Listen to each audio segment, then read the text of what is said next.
Hey guys, Prowl 1701 here. Today we're going to be talking about some Big Finish, and we're going to be talking about the 7th Doctor story, Colditz. I'm not exactly sure how you pronounce it. It's a German word. Colditz. They say it several times in the story. I don't know why I can't pronounce it. This is, of course, the first story that features Dr. Klein, who is a character that showed up in Unit Dominion, which I liked, and I was really interested in the character. I'll put that back later. I was really interested in the character. I liked her in Unit Dominion. And I found out from that story that there was an alternate version of her from a future where Germany had won World War II. It sounded like a fascinating character, and the actress who had played Klein I really liked. So I knew there was a Klein trilogy, but apparently there was a story that started that, and it's this one, which introduces her. And I really like this story. First off, let's talk about the performances. The performances are so good. This is one of my favorite performances from Sylvester McCoy in the role, TV or audio.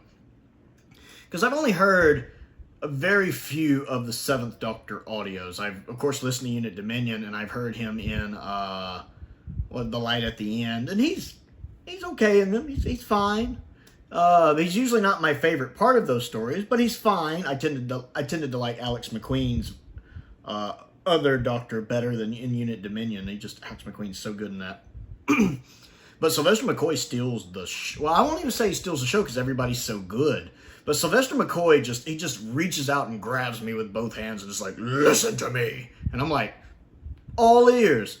Because he's just perfect here. He is perfect as the 7th Doctor.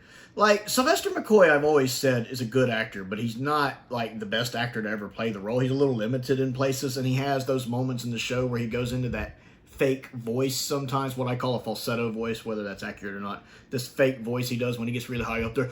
And how that's always kind of rankled me. There's none of this here. When he raises his voice, he does it in his voice, his proper voice.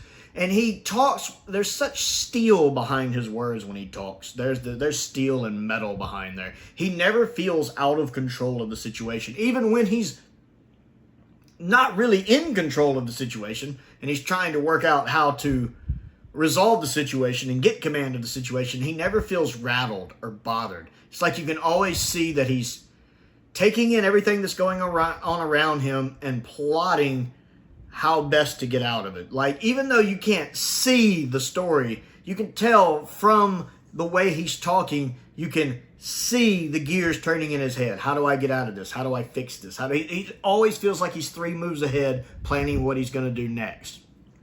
Which is, of course, the 7th Doctor to the T.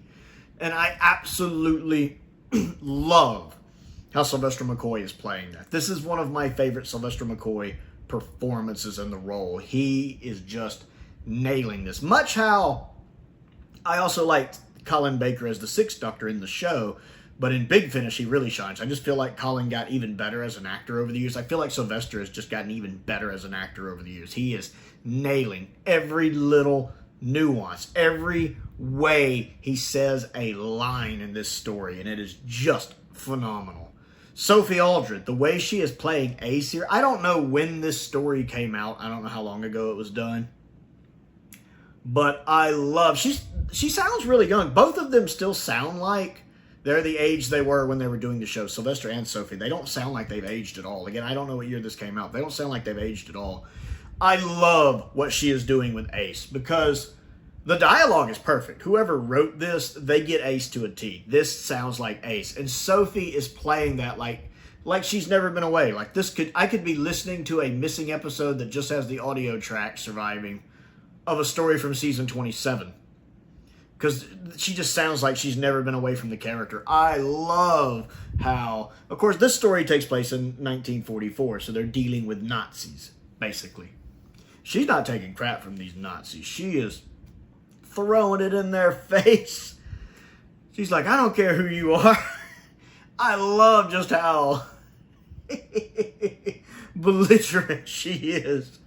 And how she doesn't give them any respect at all. Even when they threaten to shoot her.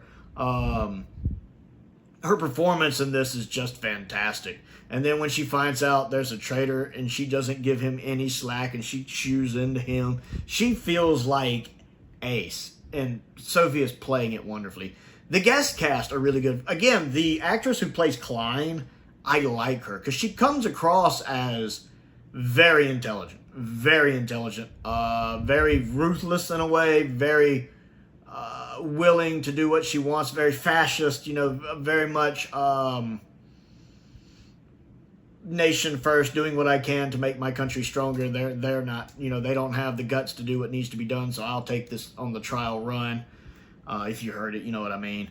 I really like the way the actress is imbuing this, to where you get a good feel for what this version of Klein is, and you can see how it's similar to the version of Klein that's in Unit Dominion, and yet how different it is from that version as well. She's doing a really good job. But the other guest cast, the guy who's playing kind of the medical doctor there, I like. The guy who's playing the very Nazi, the one that's trying to make advances on Ace kind of creepily. The actor playing that's doing that well. The actor who plays the more kind of sympathetic Nazi, the one who is actually in command, the actor playing him is doing well. The actors playing the British officers, especially the one oldest British officer who has the very posh talk, kind of like the younger brother in Black Orchid, is doing a really good job. So I really like the cast. So the story is interesting. It's basically the Doctor showing up in 1944 in this prisoner of war camp, which is the name of the story. Again, I can't quite pronounce it. And he ends up at this prisoner of war camp, which is where they take officers who have escaped before and lock them up in this place where no one's supposed to be able to escape. I don't know if this place is a real place or not. And I say I love World War II and studying World War II, but I've never heard of this place. So I don't know if this was a real place or if this was a fictional place made up for the story. Although Ace comments on, well, it turns out historically this is a place that's famous for escapes because she even played a board game about it. Don't know. But at this point in history, it's where nobody is supposed to be able to escape. And the Doctor and Ace get caught up in events. The Doctor gets wounded in the shoulder, which kind of gave me a little flashback to the TV movie. But luckily, it's just a little wound in the shoulder. They don't really do much to help him. And I guess being a Time Lord, he actually heals from it pretty quickly. Overnight, the bullet had come out. So he heals pretty quickly. I like that. And then technology from the time, which ends up being Ace's Walkman, accidentally changes history. So you have the Doctor and Ace captured. You have Klein coming back in time from as you find out in the story. First, she shows up with papers claiming she's just from another part of the Nazi group at that time, showing the commander what the TARDIS is, and basically leaving with the Doctor. Her main goal is to get the Doctor. And then finding out she's actually from an alternate 1965 where they have the TARDIS, and her and one of her co-conspirator scientists actually kind of went against the rules and took the TARDIS back to 1944 so they could get the Doctor to show them how to use the TARDIS. There's a whole bunch of reveals and twists, and they're all done really, really well. And watching the Seventh Doctor piecing it all together as it goes is fantastic. Another thing I have to talk about is the incidental music. The incidental music in this, phenomenal. Absolutely loved it. Especially the cliffhangers. The cliffhangers are really good as well. All the three of the cliffhangers good. But the cliffhanger at the end of episode 3, the music going on there, which again I believe plays toward the very end of the story. I think that kind of same music plays. It's really, really good. It kind of hits like the Sontaran theme from the Two Doctors. And you guys know Prowley loves the Sontaran theme for the Two Doctors. It kind of hits like that. And I loved it. So the incidental music in this, fantastic. Can't praise it enough. And just watching the story unfold. If you've never listened to it, you should really listen to it, because I really don't want to go into spoilers, but even though I kind of already have. But just watching it unfold, watching the cliffhanger of episode 1, when Klein is basically taking him into the woods, to her transport vehicle and it not being there, and the Doctor putting stuff together there. The cliffhanger to episode 2, which I'm trying to remember if that's the one where Ace nearly gets shot, or if that's episode 3. I'm getting a little mixed up. But all three of the cliffhangers are good. And just this story unfolds in such a natural way that I constantly wanted to listen to the next episode. Like, I did take a little break in there, but I was constantly like, I got to go to the next one. I listened to the whole thing in a day. It's 4 parts. I'm trying to remember the total length. I think it's a little under 2 hours. I think. Hour and 40 minutes, something like that. It's 4 part, basically like a four part Classic Who story, basically. So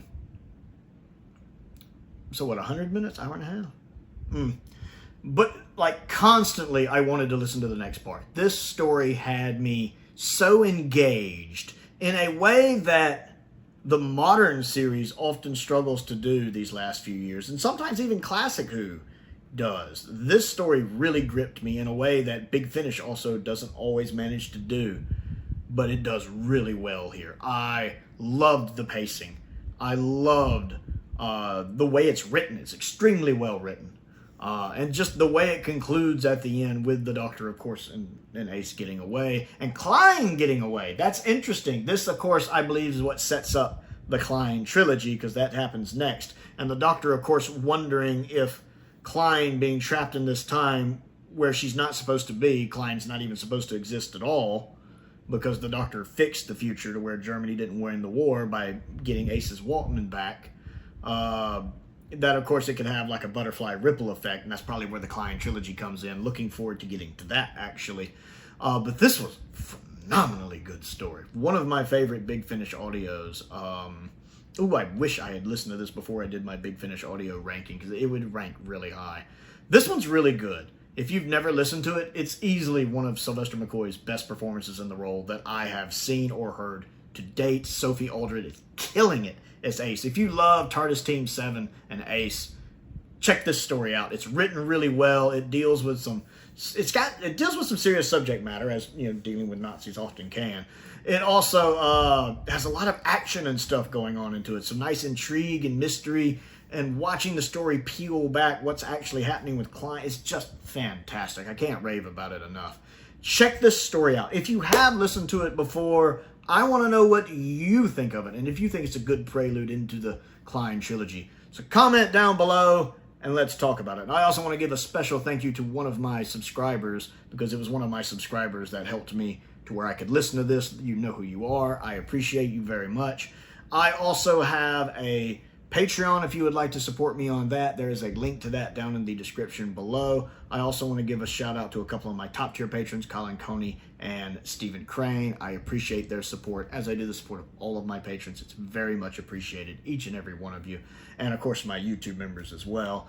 I also have a P.O. box if there's anything you'd like to send me to look at and review. A link to my Amazon wish list is also down there, as well as a link to my Amazon UK wish list, which I've updated recently. I also would appreciate just if you'd click the like button and the subscribe button. That helps me out, and I certainly appreciate it. Most importantly, thank you for watching.